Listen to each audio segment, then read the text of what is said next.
Venjaramoodu കൂട്ടക്കൊലപാതക case പ്രതി അഫാൻ ജയിലിൽ ആത്മഹത്യയ്ക്ക് ശ്രമിച്ചു. പൂജപ്പുര ജയിലിലെ ശുചിമുറിയിലാണ് ആത്മഹത്യയ്ക്ക് ശ്രമിച്ചത്.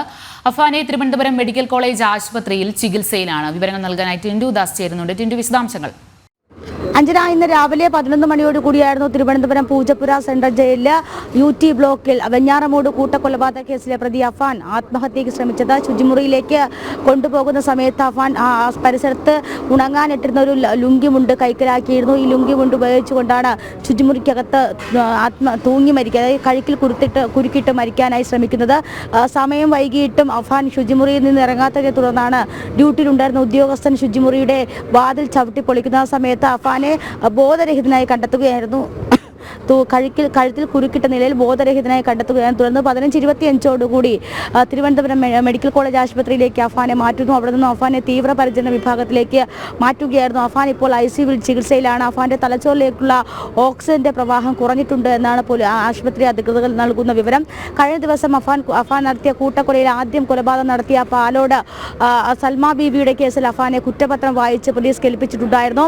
കുറ്റപത്രം വായിക്കുന്ന സമയത്ത് അഫാൻ പോലീസിനോട് പറഞ്ഞത് ചെയ്ത കാര്യങ്ങൾ ചെയ്ത കാര്യങ്ങളുടെ തെറ്റ് സമ്മതിക്കുന്നു, അത് മാപ്പർഹിക്കാത്ത തെറ്റാണ് താൻ ചെയ്തത്, ഉമ്മയും ഉപ്പയും കാണണമെന്ന് പലതവണ അഫാൻ അന്വേഷണ ഉദ്യോഗസ്ഥരോട് സംസാരിച്ചിട്ടുണ്ടായിരുന്നു എന്നാണ് നമുക്ക് മനസ്സിലാക്കാൻ സാധിക്കുന്നത്. ആ സമയത്ത് തന്നെ അഫാൻ ആത്മഹത്യ ചെയ്യുമെന്നുള്ളൊരു കാര്യം സൂചിപ്പിച്ചിട്ടുണ്ടായിരുന്നു എന്നും പോലീസിൽ നമുക്ക് വിവരം ലഭിക്കുന്നുണ്ട്. നിരവധി തവണയാണ് അഫാൻ ഈ കേസിൻ്റെ തെളിവെടുപ്പ് നടക്കുന്ന സമയത്തും അതോടൊപ്പം തന്നെ കേസിൻ്റെ അന്വേഷണ സമയത്തുമൊക്കെ നിരവധി തവണ അഫാൻ ആത്മഹത്യയ്ക്ക് ശ്രമിച്ചിരുന്നു. പാലോട് സ്റ്റേഷനിൽ വെച്ച്, അതായത് സൽമ ബീവിയെ കൊലപ്പെടുത്തിയ കേസിൽ തെളിവെടുപ്പിന് കൊണ്ടുവരുന്ന സമയത്ത് പാലോട് പോലീസ് സ്റ്റേഷനിൽ വെച്ച് ഇത്തരത്തിൽ ആത്മഹത്യയ്ക്കുള്ള ശ്രമം നടന്നിരുന്നു. പിന്നീട് നിരവധി തവണ അഫാൻ ഇത്തരത്തിൽ ആത്മഹത്യാ പ്രേരണ കാട്ടിയിട്ടുണ്ടായിരുന്നു എന്നും പോലീസിൽ നിന്ന് നമുക്ക് വിവരം ലഭിക്കുന്നുണ്ട്.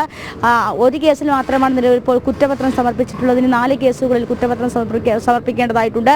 തൻ്റെ ഉമ്മുമ്മ, അനിയൻ, അതോടൊപ്പം തന്നെ ഈ വല്യുമ്മ, വല്യുപ്പ, കൂടാതെ ഈ സ്വന്തം കാമുകി, ഇത്രയും പേരെയാണ് അഫാൻ കൊലപ്പെടുത്താൻ ശ്രമിക്കുന്നത്. അതിൽ ഉമ്മ അത്ഭുതകരമായിട്ട് രക്ഷപ്പെടുന്നു. ബാക്കി 5 പേരും മരണപ്പെടുകയായിരുന്നു. 3 ഇടങ്ങളിലായിട്ടാണ് അഫാൻ കൊലപാതകം നടത്തിയത്. SL പുരം, വെഞ്ഞാറമൂട്, പാലോട്, അങ്ങനെ 3 ഇടങ്ങളിലായിട്ടായിരുന്നു അഫാൻ ക്രൂരമായിട്ടുള്ള കൊലപാതകം നടത്തിയിട്ടുണ്ടായിരുന്നത്.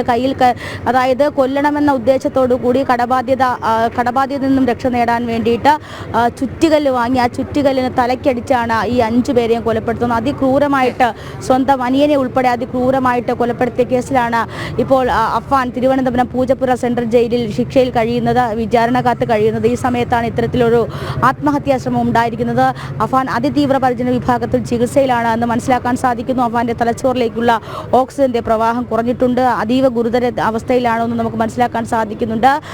ഈ അഫാനെ അതിസുരക്ഷാ സംവിധാനത്തോടു കൂട്ടിയുള്ള ജയിലിലായിരുന്നു താമസിപ്പിച്ചിട്ടുണ്ടായിരുന്നത്. കാരണം അഫാൻ നിരവധി തവണ ഇത്തരത്തിൽ ആത്മഹത്യാ പ്രേരണ കാട്ടിയിരുന്നു. പക്ഷേ ഇന്ന് ഇത്തരത്തിൽ അഫാൻ ഈ ബാത്റൂമിലേക്ക് അല്ലെങ്കിൽ ശുചിമുറിയിലേക്ക് ഇത്തരത്തിൽ ഉണങ്ങാനിട്ടിരുന്ന ലുങ്കി മുണ്ട് കൊണ്ടുപോകുന്നത് ആരും ശ്രദ്ധിച്ചിരുന്നില്ല. തുടർന്ന് ഈ ശുചിമുറിയിൽ നിന്നും ഇറങ്ങാൻ സമയം വൈകിയതോടുകൂടിയാണ് നിരവധി തവണ ഡ്യൂട്ടിയിലുണ്ടായിരുന്ന ഉദ്യോഗസ്ഥൻ കതകിൽ തട്ടുകയും തുറക്കാതെ വന്നപ്പോൾ കതവ് ചവിട്ടി പൊളിക്കുന്ന സമയത്താണ് ഇത്തരത്തിൽ കഴുത്തിൽ കുരുക്കിട്ട നിലയിൽ അഫാനെ കണ്ടെത്തുന്നത്. അഫാനെ അതോടുകൂടി മെഡിക്കൽ കോളേജ് ആശുപത്രിയിലേക്ക് മാറ്റുകയായിരുന്നു. അഞ്ജന.